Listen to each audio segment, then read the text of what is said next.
A biting chill hung heavily in the air that day, the kind of cold that did not merely touch the skin, but slipped beneath it, crawling slowly through flesh and marrow until it settled inside your bones like a living thing. Yet even with the merciless frost gnawing at us, the atmosphere felt strangely serene as Timothy and I sat atop the endless glacier. The frozen landscape stretched outward forever, vast and silent beneath a bruised silver sky. Ancient sheets of ice groaned softly beneath our weight, and beyond the cliffs, the sea shimmered like shattered crystal. The horizon burned faintly with the dying light of the sun. Its weak rays scattered across the frozen waters in fractured reflections, turning the ocean into a field of molten glass. Snow drifted lazily from above, each flake descending with dreamlike slowness before dissolving against our skin. Tiny droplets of melted frost clung to Timothy's eyelashes and dampened the collar of his coat, but neither of us acknowledged the cold anymore. We had long since wandered too deeply into our own thoughts to feel something as mortal as winter. Timothy sat beside me in silence, knees bent toward the edge of the glacier, staring out at the endless void before us. There was something haunting about the look in his eyes, as though his spirit had drifted far beyond his body, wandering somewhere unreachable. He looked like a castaway abandoned at the edge of creation itself, stranded upon a frozen world with nothing but memory to keep him company. For several minutes, neither of us spoke. Only the distant cracking of ice and the whisper of snowfall filled the emptiness between us. Eventually, curiosity overcame me.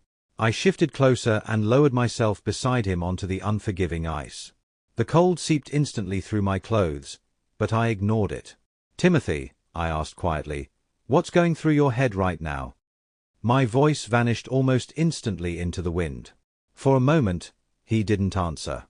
His amber-green eyes remained fixed on the horizon, distant and unfocused, as if he were watching something invisible unfold far away.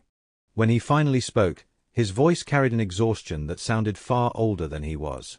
"Is this what it's like," he murmured, "to be a god?" The words lingered in the air between us. To sit above everything cold and untouched. Watching people destroy each other while you decide who lives and who dies. His jaw tightened slightly. Using mortals like pieces on a board in some cruel game no one asked to play. There was no anger in his voice. Only disappointment. A deep, aching disappointment that seemed directed not just at the gods, but at existence itself. I lowered my gaze toward the snow collecting between my legs. The white powder gathered in soft layers against the dark fabric of my clothes, pure and untouched. For a moment, I found myself envying it. "Yes," I answered at last. "That's exactly what it's like." The confession came easier than I expected. Sometimes people die because of a single thought you have. Sometimes entire worlds disappear because you were angry for one moment too long. I looked toward him. "That's why I keep telling you to reconsider all of this." The wind howled softly across the glacier. "I'm not steering this path anymore, Timothy. I'm just a passenger now. I stay beside you because somewhere along the way, your happiness became the only thing I still know how to protect." At those words, Timothy finally turned to face me. There was something feverish behind his eyes now. Something wounded. "I want you to feel it," he said quietly. His voice trembled, not with fear, but with restraint. "I want you to feel the same burning need for revenge that I do. I want it crawling through your veins until it consumes you." His expression darkened. "They took someone we loved. Someone you practically raised with your own hands. And still, you sit here acting merciful." Snow gathered in his crimson hair as he spoke. "You don't hate them enough." The glacier groaned beneath us. "I think it's time we moved on." Then, without warning, Timothy rose to his feet. The movement felt symbolic somehow, like the final page of one chapter turning into another. The wind caught the edges of his coat violently, making the fabric snap behind him like torn banners. "Now," he said, staring toward the distant horizon, "there's only Brother Death, Danny, and Io, the nameless prince." Hearing those names spoken aloud sent a strange heaviness through me. I slowly stood beside him. "Brother Death's world is safer than most," I admitted quietly. "At least there, monsters are honest about what they are." Reaching into my coat pocket, I withdrew the 3 silver coins Mr. Wiggles had once given him. The metal felt unnaturally cold resting against my palm, as though the coins themselves remembered places untouched by sunlight. Ancient things clung to objects like these. Memories. Curses. Doors. I rolled one of the coins across my fingers before pressing my thumb against its surface. Then, with a flick, I sent it spinning outward into the freezing waters below. The silver glimmered once beneath the dying sunlight before vanishing beneath the surface. And then I made my wish. I wish for the city where the streets drown beneath endless night, I whispered. The place where every soul walks wrapped in shades of black and white while only a flicker of amber keeps the darkness from swallowing them whole. The wind around us began to slow. I speak of Moon City. That hollow kingdom where fate dances in the alleys like a starving phantom. A place that devours the greedy, shelters the broken, and traps those too foolish to escape it. The glacier trembled faintly beneath our feet. The city where Ulmora still burns bright against the dark. The moment the final word left my lips, the ocean responded. A deep rumble echoed beneath the ice. Then another. And another. The waters below us began to convulse violently, spiraling inward as though something colossal had awakened beneath the sea. Cracks spread through the frozen surface in glowing veins of pale blue light. The air warped. Reality bent inward with a sound like collapsing stars. Timothy stepped closer to the edge, utterly fearless. The ocean folded into itself. Buildings appeared deep beneath the water, crooked towers, dim amber lights, endless rain-slick streets flickering like dying memories. It looked less like another world and more like the ghost of one. A city trapped between life and death. Without hesitation, Timothy leaped first. He vanished into the swirling abyss below. I followed immediately after him, plunging into the collapsing portal as freezing darkness swallowed us whole. For a moment, there was nothing. No sound. No breath. No gravity. Only the sensation of falling endlessly through black water. Then suddenly, impact. Timothy emerged first with a violent gasp, clawing himself upward as he had awakened inside the corpse of another man. His breathing came sharp and ragged, his eyes wide with confusion. I dragged myself beside him onto cold pavement slick with rainwater. And that was when I saw it. I was a Scottish terrier stood only a few feet away from us. My fur was pitch black, absorbing nearly all surrounding light, while its aging beard hung ghostly grey beneath its snout. The creature stared at us in silence with strangely human eyes, unmoving beneath the amber glow of a nearby street lamp. Timothy looked different too. The familiar crimson of his hair remained, but now it burned brighter, deeper and richer against the pale glow of his skin. His amber-green eyes shimmered unnaturally beneath the darkness, luminous like stained glass caught in firelight. Freckles dusted across his cheeks and nose as though sunlight itself had kissed him before abandoning the world entirely.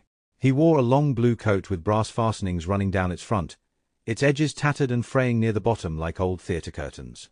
Beneath it rested black trousers torn at the hems above heavy military-style steampunk boots lined with silver buckles and weathered leather. The entire outfit felt theatrical, like something worn by a circus performer wandering through a funeral procession. Or a prince disguised as a vagabond. Around us, Moon City breathed. Amber lights flickered through towering windows overhead. Rain dripped endlessly from rusted fire escapes. Distant jazz music echoed faintly somewhere beyond the fog-choked streets while silhouettes moved between alleyways like restless spirits. The city felt alive. Hungry. Watching us. And standing there beneath the eternal night beside Timothy, I realized something terrible. We had not entered another world. We had fallen into a place that existed somewhere between memory, death, and dream. As our eyes adjusted to the dimness surrounding us, the true nature of the place slowly revealed itself. We were standing in the middle of a graveyard. Not the peaceful kind hidden behind old churches, where flowers rested beside polished stones and mourners whispered prayers beneath the sun. This cemetery felt abandoned by heaven itself. Rows upon rows of crooked headstones stretched endlessly through the fog like jagged teeth erupting from the earth. Some graves leaned sideways at unnatural angles, half swallowed by dead grass and mud, while others had cracked clean through the center as though something beneath them had once tried to claw its way out. Black iron fences twisted around the perimeter like rusted ribs.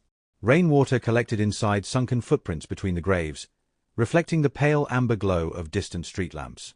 The air smelled of wet stone, cigarette smoke, and old earth freshly disturbed.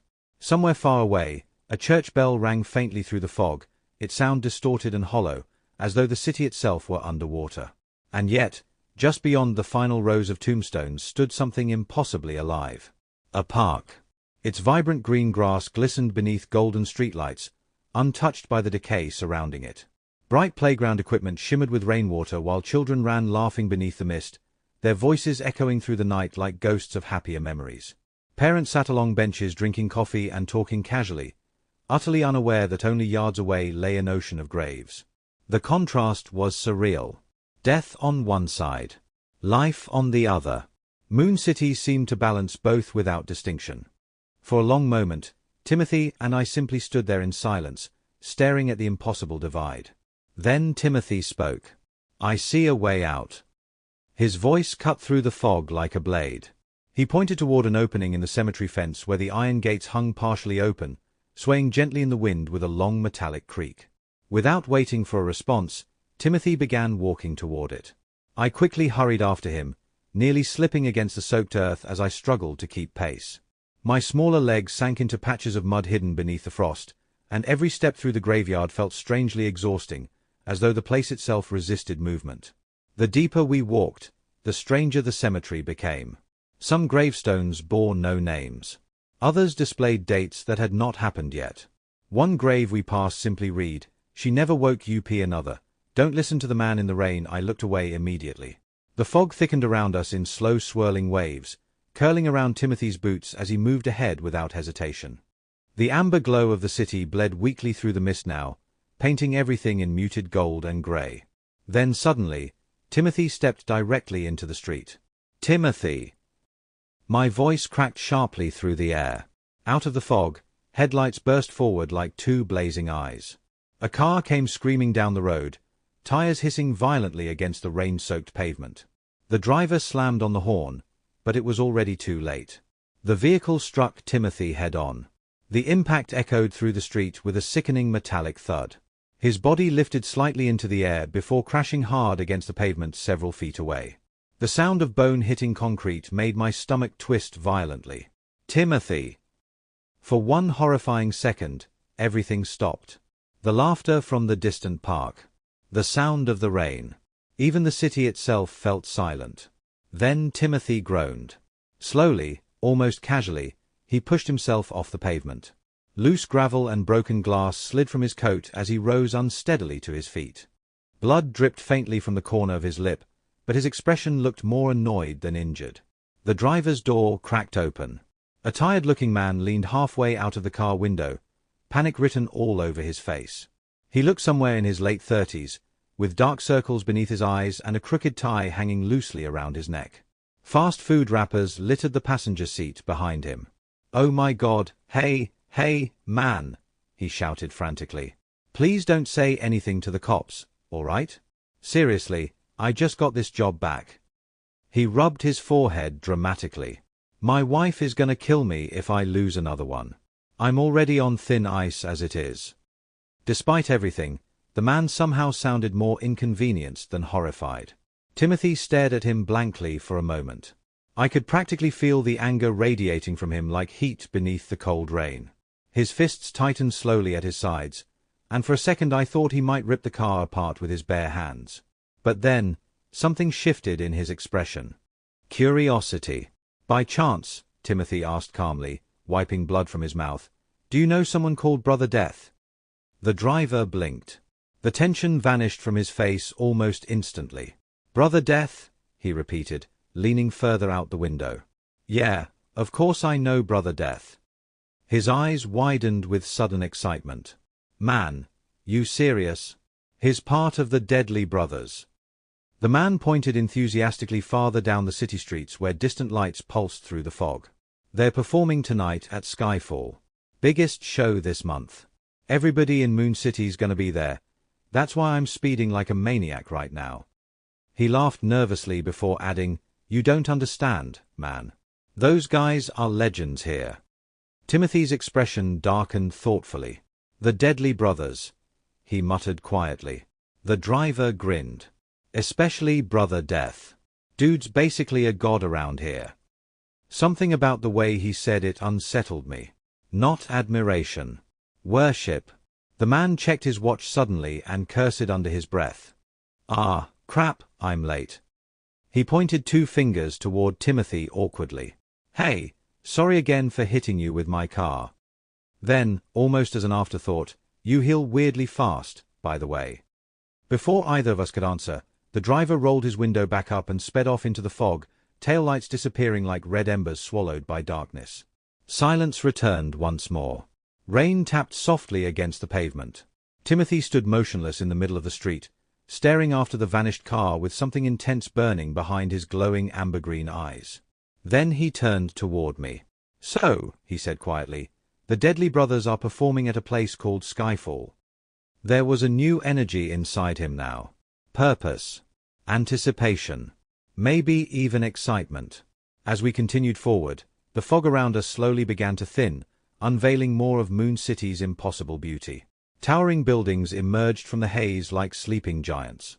Neon signs buzzed overhead in soft pinks, deep blues, and warm amber tones. Rain cascaded down glowing billboards while elevated trains roared somewhere high above us.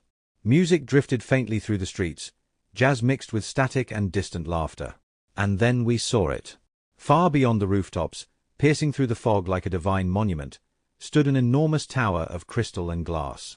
It spiraled impossibly high into the heavens. The structure shimmered with translucent beauty, reflecting the city lights in dazzling waves of color.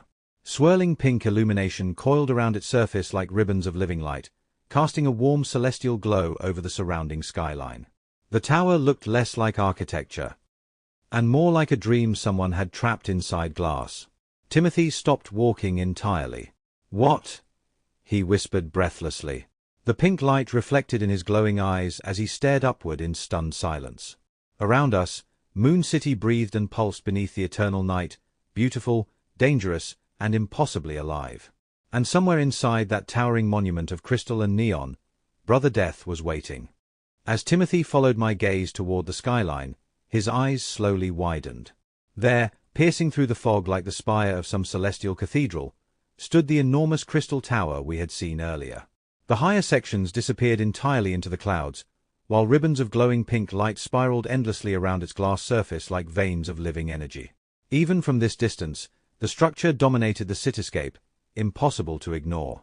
The tower looked unreal, like something pulled from a dream rather than built by human hands. That place, I murmured softly, unable to tear my eyes away from it. It looks like it could be called Skyfall. The name slipped from my lips so naturally it almost frightened me, as though the city itself had whispered it into my mind. Timothy stared at the tower for another moment before nodding slowly. Yeah, he said under his breath. It really does. Without another word, we began walking toward it. The deeper we ventured into the city, the more alive Moon City became around us. Streets unfolded endlessly beneath glowing signs and towering buildings wrapped in neon haze. Massive crowds moved through the avenues like rivers of shadow, flowing between intersections with almost mechanical rhythm. Every sidewalk overflowed with life, people laughing beneath umbrellas, taxi drivers leaning out windows screaming profanities, musicians playing brass instruments beneath flickering lamps, newspaper boys darting through crowds with stacks tucked beneath their arms. It felt strikingly familiar. Too familiar. The city reminded me painfully of New York during winter nights, the same restless energy, the same overwhelming pulse of humanity stacked atop itself in endless layers. Fog rolled through the streets in silver waves while rainwater reflected every light into long streaks of color across the pavement. But Moon City possessed something stranger beneath its beauty. Almost everyone wore black. Not merely dark clothing, but elegant darkness. Men walked in sleek charcoal suits with silver watches dangling from their vests, long coats swaying behind them like shadows. Many wore polished dress shoes and vintage fedoras tilted low over their eyes, giving the crowds the appearance of old noir films brought to life. Women drifted through the streets in black dresses, silk gloves, pearl necklaces, and elaborate hats decorated with black feathers and lace veils. Even the children wore suspenders, wool coats, and neatly pressed uniforms. Here and there, muted colors broke the monochrome ocean, soft burgundy scarves, ivory jackets, faded navy dresses, but the city itself seemed devoted to grayscale elegance. It was beautiful, sophisticated, and strangely melancholic. As we passed beneath a glowing theater sign, Timothy glanced around with amazement shining across his freckled face. "This is just like back home," he exclaimed, dodging past a group of men carrying instruments. I laughed softly, lowering my head as we squeezed through another crowded intersection. I was thinking the exact same thing. A taxi horn blared loudly beside us. Steam erupted upward from a saw grate nearby, curling around our legs like ghostly fingers. "It's unbelievably busy here," I shouted over the chaos. And it truly was. The city never seemed to stop moving. Cars roared endlessly down slick streets while elevated railways thundered overhead, their wheels screeching against iron tracks. Construction workers shouted to one another from scaffolding hanging high above the avenues. Street vendors called out prices beneath glowing lanterns, while jazz music drifted faintly from hidden bars and underground clubs. Somewhere nearby, birds chirped from the rooftops despite the endless fog and noise, their songs blending strangely into the city's rhythm. Moon City sounded alive. Not peacefully alive. Hungrily alive. But it's like this whole world got trapped in the 1920s. Timothy yelled back, his coat whipping violently behind him as we crossed another street. "You're right," I shouted, laughing. The observation had been bothering me since we arrived. They've advanced in some places, but somehow. I glanced upward at a neon billboard flickering beside a building shaped like an Art Deco cathedral. It feels like they never fully stepped into the modern age. It was true. Moon City was a paradox. The streets held futuristic lights and towering crystalline structures, yet everything else felt frozen in another century. Old-fashioned taxis rolled beside glowing trains. Men smoked cigars beneath holographic advertisements. Jazz clubs stood beside buildings made entirely of shimmering glass and steel. Time itself felt fractured here. As we continued walking, Timothy leaned closer. "So what exactly is this place?" I smiled faintly. "I've learned a few things about this world over the years." We turned down a wider avenue where crowds thickened even more aggressively. "People here worship celebrities," I explained. "Not metaphorically either. I mean genuinely." Timothy raised an eyebrow. "They treat performers, actors, musicians, and public figures like gods. Entire religions have formed around fame in this city." I chuckled softly to myself. To these people, celebrity isn't entertainment, it's divinity. Above us, massive glowing billboards displayed elegant black and white portraits of singers and actors smiling down at the streets like saints painted inside cathedrals. "Some celebrities here have followers more loyal than armies," I continued. "People memorize their words like scripture. Cry when they speak. Fight over them. Kill for them." Timothy glanced upward at the enormous advertisements towering over us. "That's insane." "Not really," I said quietly. "Humanity's always wanted something beautiful to worship." The rain intensified slightly. Water dripped from the brim of Timothy's coat as we walked beneath another glowing street lamp. "There are really gods living here too," I added. "Many of them pass through Ulmora eventually. Some stay permanently." The name alone seemed to darken the atmosphere around us. "Ulmora's cold," I admitted. "Cruel sometimes. But despite everything, it has its own kind of beauty." For a brief moment, I found myself remembering old nights in Moon City, the music, the rain, the impossible lights reflecting across empty streets. Timothy suddenly looked at me curiously. "Do you actually know where we are?" he asked, gesturing dramatically around the city. "Like what city this is? What country? State? Kingdom? Whatever this place counts as." I smiled. "It's technically just a state." He blinked. "And the city?" I looked up toward the glowing skyline. "TID Paul City." Timothy immediately laughed. "See? They really love celebrities here." I couldn't help laughing too. As we drew closer to Skyfall, however, our excitement quickly gave way to disbelief. The streets surrounding the tower had become absolute chaos. Thousands of people crowded the entrance plaza, packed shoulder to shoulder beneath blinding camera flashes and towering neon signs. Paparazzi climbed atop cars and barriers screaming questions into microphones while fans shoved violently against security lines trying to catch glimpses of arriving celebrities. Flowers filled the streets. Literally filled them. Bouquets of roses, lilies, and black orchids covered the pavement as admirers threw gifts toward limousines arriving beneath the glowing entrance canopy. Some fans cried hysterically. Others fainted. Several people held enormous painted signs bearing the names of the deadly brothers like religious banners. The atmosphere felt less like a concert and more like worship. "There's absolutely no way we're getting in there," Timothy muttered, staring at the overwhelming crowd. A woman nearly shoved me sideways, trying to force her way closer to the barricades. "Yeah," I agreed, struggling to stay beside him. "This is impossible." The sheer weight of the crowd pushed against us from every direction. Bodies slammed shoulder to shoulder beneath the rain while camera flashes exploded endlessly like lightning strikes. Timothy glanced down at me thoughtfully. Then, without warning, he gently lifted me into his arms. The sudden movement caught me completely off guard. "Eden, you're gonna get crushed down there," he muttered casually.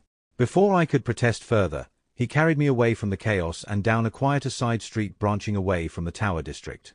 The noise faded almost immediately. Soon we found ourselves in a calmer avenue lined with expensive boutiques and glowing storefronts. Burgundy-colored signs hung elegantly above polished windows displaying extravagant suits, jeweled dresses, silver watches, and silk gloves beneath warm golden lighting. Everything here radiated wealth, refinement, status. Timothy finally set me down beside a long black bench beneath a flickering street lamp before sitting beside me with a frustrated sigh. "We have to find another way into Skyfall," he said firmly. Rain dripped softly from nearby awnings while distant jazz echoed somewhere deeper in the city. I leaned back slightly, scanning the surrounding stores while my thoughts raced for a solution. That was when I noticed it. Every boutique displayed the same thing: luxury, elegance, fame. And suddenly, an idea began forming in my mind. As I wandered through the crowded streets of Star City, weaving between streams of elegantly dressed strangers, one peculiar detail became impossible to ignore. Pigeons. They were everywhere. Hundreds of them crowded the sidewalks, perched along street signs, nested beneath glowing billboards, and gathered atop the bronze shoulders of old statues that lined the avenues. Entire flocks burst into the air whenever taxis screeched too close to the curb, only to settle moments later upon telephone wires and rain-soaked rooftops as though they owned the city itself. And perhaps they did. Unlike the people rushing endlessly through the streets, the pigeons seemed completely untouched by the chaos around them. Cars thundered past inches away without startling them. Paparazzi screamed beneath flashing cameras while musicians played saxophones under neon awnings, yet the birds merely watched with calm, unblinking eyes. Moon City belonged to them as much as it belonged to the celebrities worshipped within it. One pigeon in particular caught my attention. It sat proudly atop a black iron mailbox beneath a flickering street lamp, its feathers puffed against the cold drizzle while it pecked lazily at a discarded cigarette filter. I slowly turned toward Timothy. A grin spread across my face. "Timothy," I said carefully, lowering my voice as if sharing some forbidden strategy, "I need you to get inside the mind of one of those pigeons." He blinked. "The pigeons?" "Yes." I pointed upward toward the rooftops. "Fly over the nearby streets and see if you can spot a camera shop or photography store. If we can get cameras." I smirked slightly. "We can sneak into Skyfall disguised as paparazzi." For a second, Timothy simply stared at me. Then excitement exploded across his face. "That's actually genius." "It's either genius," I replied, "or incredibly stupid. Usually the same thing." I laughed quietly. Timothy immediately sat forward on the bench, elbows resting against his knees as he focused intensely on the nearby flock. His glowing amber-green eyes narrowed slightly while rain slid down strands of his crimson hair. "All right," he muttered. "I can do this." He closed his eyes. The city roared around us. Distant jazz music echoed between skyscrapers while elevated trains thundered overhead. Somewhere nearby, a woman laughed hysterically outside a nightclub while construction hammers rang against steel in rhythmic bursts. Yet Timothy remained perfectly still. Tap, tap, tap. His fingers began drumming softly against his knees in a steady rhythm. At first, nothing happened. I watched the tension build slowly across his face. His brow furrowed deeper with concentration while his breathing became uneven, frustrated. The pigeons continued pecking at the pavement, completely oblivious. Timothy cursed quietly beneath his breath. "It's slipping away," he muttered. "I almost had it." "You're trying too hard," I said gently. His jaw tightened. "I know." "No." I leaned closer. "You're trying to control it instead of becoming part of it." He opened one eye slightly toward me. "Remember what I told you," I whispered. "Stay focused, vigilant, powerful. Be yourself. But also become them." Rain dripped softly from the edge of the nearby awning. For a moment, stop thinking like a god. The city lights reflected faintly against Timothy's freckled face as he inhaled deeply and closed his eyes again. This time, he relaxed. The tapping of his fingers slowed. His shoulders loosened. The noise of the city seemed to fade around us as though the world itself were holding its breath. Then suddenly, one of the pigeons froze. Its head tilted unnaturally toward us.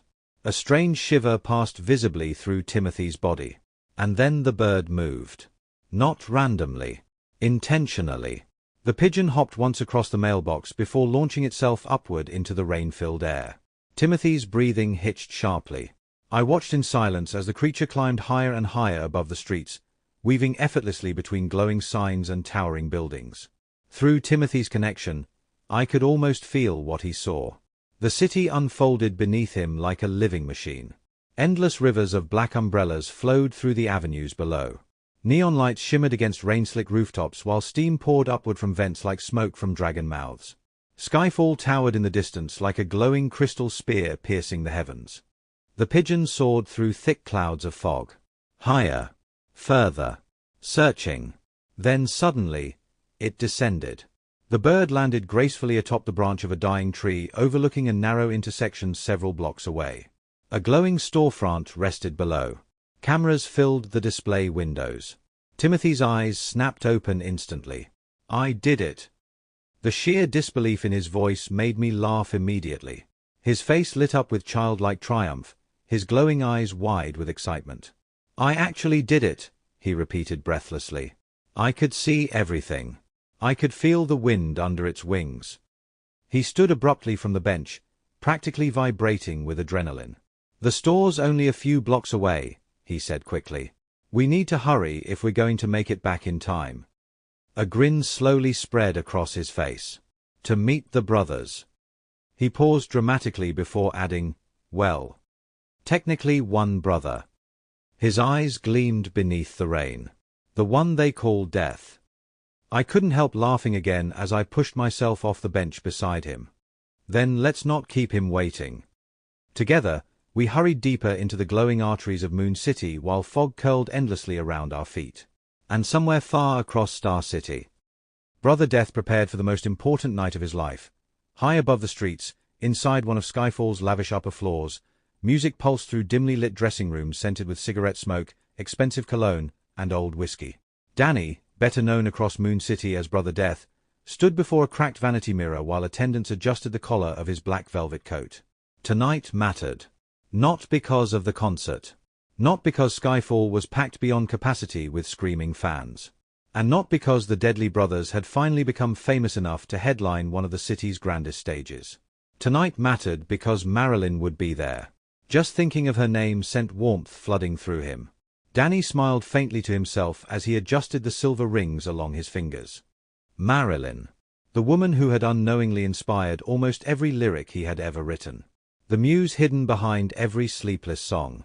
Behind him, the dressing room buzzed with nervous energy. Cole tuned his bass guitar near the far wall while muttering anxiously about the crowd size downstairs. Lawrence smoked beside an open window, staring silently at the rain-drenched skyline beyond Skyfall.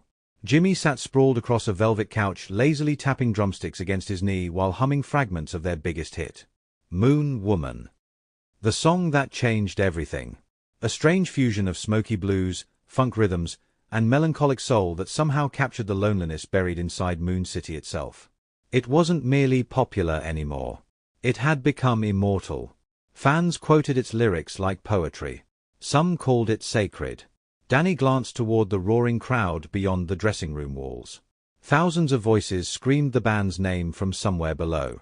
But despite all the fame, despite the worship, despite the flashing cameras and endless praise, His thoughts kept returning to Marilyn. Tonight, for the first time in months, he would finally see her again. And somewhere beneath the streets of Star City, destiny was already moving quietly toward him.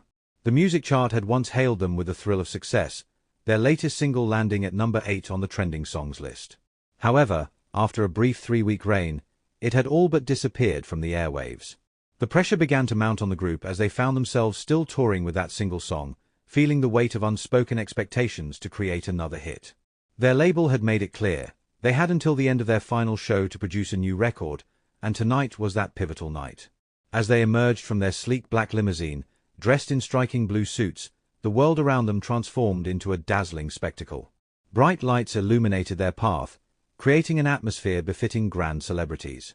"That's for us," Danny exclaimed, his excitement palpable as he took in the thrumming energy of the scene. Beside him, his brother Jimmy chuckled, shaking his head. With olive skin and curly hair crowned by a neatly trimmed black mustache, he often played the role of the family's thoughtful observer. The middle child, while often underestimated due to his charming looks, hid a sharp intellect that went unnoticed by many. "It's not for us," he countered with a playful grin, nodding toward the crowd. His gaze landed on Valyria, a vision of beauty who radiated an ethereal glamour, said to embody the goddess of allure itself. Her skin shimmered like fine gold, and her hair fell in loose waves that caught the light, making her look almost otherworldly. Valyria's face possessed a stunning angelic quality, a harmonious blend of Scottish, Armenian, and Native American heritage that captivated anyone who laid eyes on her. Her striking grey-hazel eyes sparkled with depth and mystery, drawing people in with an irresistible charm. Cole, the eldest brother, stood a few steps away, his dark skin and intricate cornrows framing deep brown eyes that spoke of kindness and sincerity. Unlike most eldest siblings, he held onto a gentle spirit, always striving to bring happiness and positivity wherever he roamed. Yet, at this moment, his focus was solely on Valyria, captivated by her presence. "Cole, you better stop looking at that white woman like that. You know they don't appreciate it," Lawrence chimed in, lighting a cigarette with a smirk. The youngest of the siblings, Lawrence wore his hot-headedness like a badge of honor, forever chasing his desires with a greedy fervor that often landed him in trouble. Cole shot Lawrence an irritated glance. "Shut your ass up. You don't know a beautiful woman when you see one," he retorted, raising a finger defiantly as he shifted his focus back to Valyria, admiring her every curve and radiant figure. "That, my brothers, is a divine goddess, more than just a woman." Laughter burst forth among the brothers, the tension momentarily forgotten. "Just don't go running off trying to talk to her. We don't want any trouble with Null. That motherfucker is insane," Jimmy warned, his seriousness creeping back in as he reminded them of the dangers lurking within the industry. "I think you should do whatever you want. Null is a joke. What kind of man doesn't even show up to sponsor his wife at an event?" "That's a loser, brother," Danny chimed in, wrapping an arm around Cole's shoulders, the camaraderie bringing a smile to his face. They shared a moment of understanding as Cole weighed the thrill against the risk, his heart racing with the thought of approaching her. As Valyria made her way through the crowd, every camera flashed in unison, igniting the night with a storm of lights, chaotic yet intoxicating in its brilliance. It was a moment charged with possibility, and for a fleeting instant, it felt as if the entire world was watching, entranced by the beauty and allure of the night. They lingered near the velvet-lined entrance of Skyfall, trailing behind the storm of photographers and reporters snapping endless pictures beneath the glittering lights. Every few seconds, another celebrity emerged from a sleek black limousine, igniting a frenzy of camera flashes that burst like miniature lightning storms across the plaza. Timothy and I blended into the chaos surprisingly well. With the expensive cameras hanging from our shoulders and the confidence of people pretending they belonged somewhere far above their station, nobody questioned us. We snapped only a handful of photographs, mostly blurry shots of passing celebrities disappearing behind security lines, but truthfully, it hardly mattered. We had made it inside. And in Moon City, proximity to fame mattered more than talent itself. The moment we crossed beneath Skyfall's towering crystal doors, warmth and music swallowed us whole. The interior was breathtaking. Massive chandeliers made of pink-tinted glass hung from impossibly high ceilings, scattering soft light across oceans of polished marble flooring. Velvet curtains draped between golden pillars while jazz music drifted lazily through the enormous ballroom like perfume in the air. Everywhere I looked, celebrities laughed beneath glowing spotlights, surrounded by admirers hanging onto every word they spoke. The atmosphere felt intoxicating. Not merely glamorous, divine. The entire building seemed constructed to worship beauty, status, and fame. Even the air smelled expensive. Champagne, cigar smoke, roses, and perfume blending together into something strangely hypnotic. Timothy looked around with open amazement. "This place is insane," he muttered beneath his breath. Around us, waiters in pristine white suits glided effortlessly between crowded tables carrying silver trays stacked with glittering drinks. Giant holographic advertisements rotated slowly above the ballroom showcasing upcoming performances while photographers crowded every corner searching desperately for scandalous moments to capture. Every person inside Skyfall wanted something. Attention, power, validation, immortality. And at the center of it all sat the entertainment gods themselves. Near the heart of the ballroom, beneath a glowing halo of floating lights, two figures commanded nearly all the attention in the room. Lyrics. The goddess of lyrics. And beside her sat Slipey, the god of the open mic. Even from a distance, their presence altered the atmosphere around them.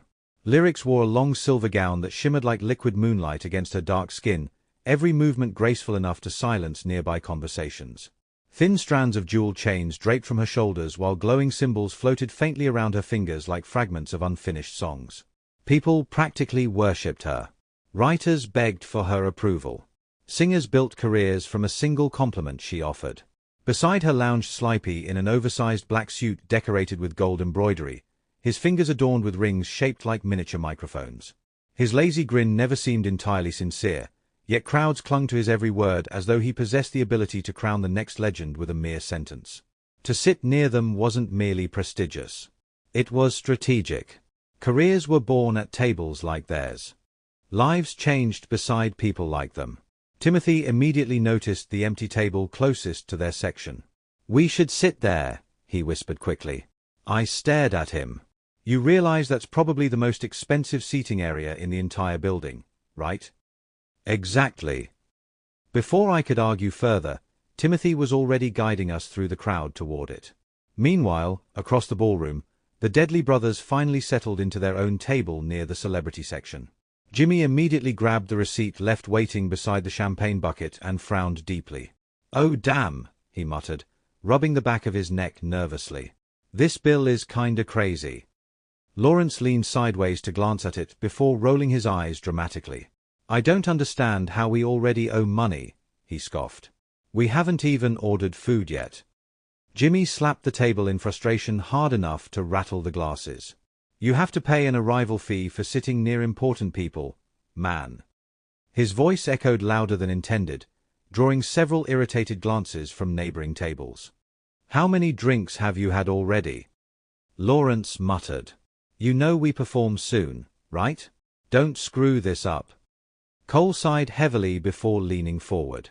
"Can we all calm down for 5 seconds?" He tapped his finger lightly against the table. "We're finally here. Skyfall. Biggest crowd we've ever performed for." He looked between them carefully. "We can't afford to lose focus now." Jimmy groaned dramatically while sinking deeper into his chair. "I'm focused," he muttered. "I'm just also broke." Lawrence laughed despite himself. The conversation slowly shifted toward strategies, how to approach producers, how to introduce themselves to bigger celebrities, who they should avoid offending, who might help elevate the band's status. In Moon City, fame wasn't earned solely through talent. It was negotiated socially like currency. Then Danny's attention drifted elsewhere. Across the ballroom sat Valyria, the infamous singer draped in black velvet and diamonds, surrounded by admirers too intimidated to speak directly to her. Smoke curled lazily around her table while she sat with one leg crossed over the other, sipping from a crystal glass as though the room bored her completely. And then, her eyes met Danny's. For a moment, the noise of the ballroom seemed to disappear entirely. Something bold sparked inside him. "I gotta use the restroom," he announced abruptly, standing from the table before anyone could question him. Jimmy immediately smirked knowingly. "Sure you do." Ignoring the laughter behind him, Danny straightened his coat and confidently approached Valyria's section. As he neared her table, security guards watched carefully but didn't intervene. Fame protected him now. Danny offered a faint, charming smile. "May I?"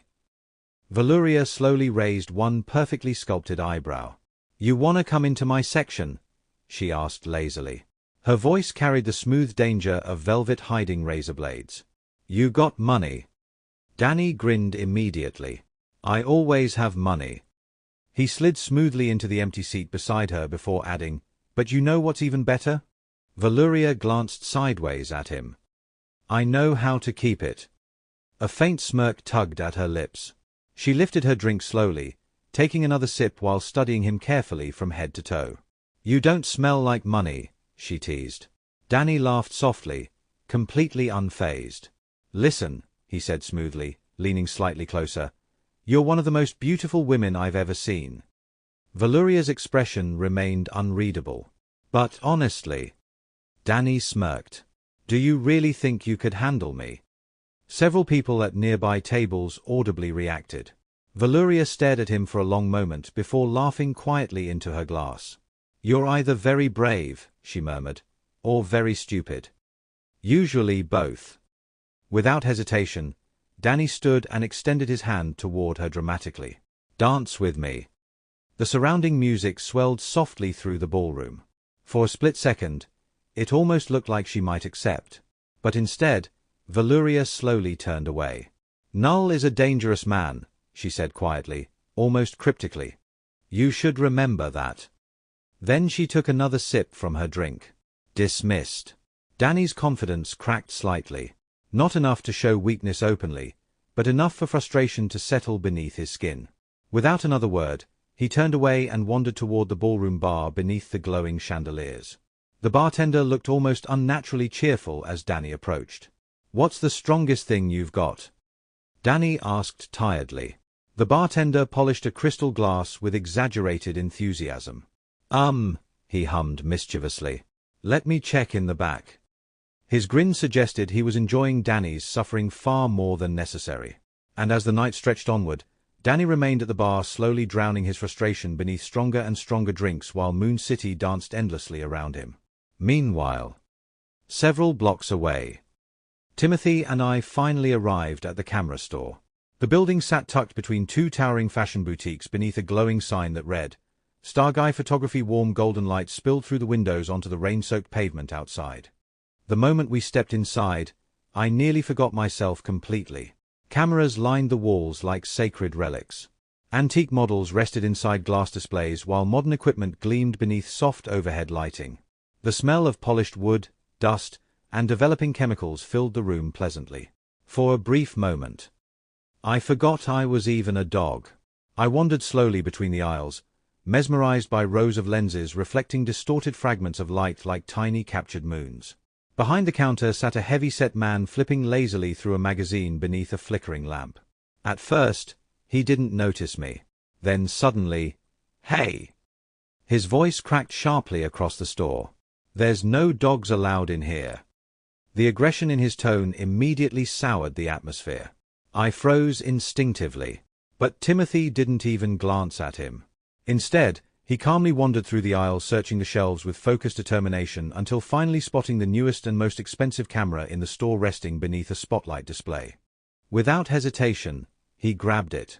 The cashier stared in disbelief as Timothy carried the camera directly to the counter before setting it down firmly. The man slowly lowered his magazine. "Who the hell do you think you are?" he snapped, planting both hands aggressively against the counter as though trying to establish dominance. Timothy finally looked up. Completely calm. Completely unfazed. "Relax," he said coolly, locking eyes with the man. "Just ring up the camera." He did it. This was something else entirely. The moment unfolded with an unnatural sharpness, as though the air itself had bent around Timothy's will. 1 second he stood beside me, tense and quiet, his jaw clenched tight enough to crack stone. The next, the cashier jerked violently backward. It looked as though an invisible hand had seized him by the spine and slammed him into the chair behind the counter. The metal leg screeched against the floor, the sound piercing through the tiny convenience store. Chips rattled on their shelves. A hanging bell near the door jingled faintly from the sudden movement. The man's eyes widened in terror. Timothy didn't even blink. With eerie calmness, he reached over the counter and yanked the cash register open. The drawer shot outward with a loud clack. His hands moved with unsettling precision, swift and mechanical, as though they no longer belonged to him but to some greater force guiding every motion. Bills disappeared into his jacket pocket in practiced handfuls. The cashier tried to move, but his body twitched uselessly. His fingers spasmed against the countertop. His mouth opened and closed soundlessly before a strained gasp finally escaped him. Timothy, however, looked almost detached from the entire scene. Focused. Cold. I stared at him, unable to fully process what I was seeing. Then the cashier finally found his voice. "What the hell?" he shouted, panic cracking through every syllable. "Are you some type of god?"